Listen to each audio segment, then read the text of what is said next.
درانه کتونکو السلام علیکم. زه محمد سلمان همدرد د حق غږ پښتو چینل خبري لنډیز کې ستاسو قربا اوس تاسو پام را اړوم د مهمو خبرونو لنډیز.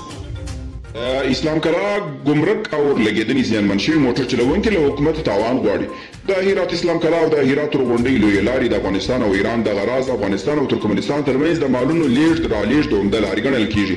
بیره کیږي چې د دغو لارو تړل کېدل به د هرات او په ټوله کې د افغانستان د اقتصاد او سوداګرۍ له ستونزو سره مخ کړي. افغانستان ورځپاڼې د کورونا ویروس د درېیمې څپې ته په اشارې لیکلي دي. دا ګواښ د افغانستان حکومت او خلکو ته یو خبرداری دی چې احتیاطي اقداماتو لپاره له وړاندې غور وکړي. ورځپاڼې ټینګار کړي چې د کورونا د درېیمې څپې ګواښ جدي دی.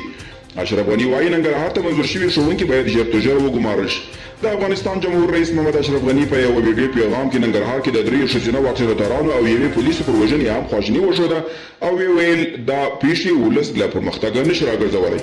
او د نا اعلان شویو عملیاتو په دوام کې دفاع وزارت وایي تېره ورځ یې 115 طالبان وژلي، خو طالبانو بیا د حکومت د دې ادعا په غبرګون تر اوسه څه نه دي ویلي.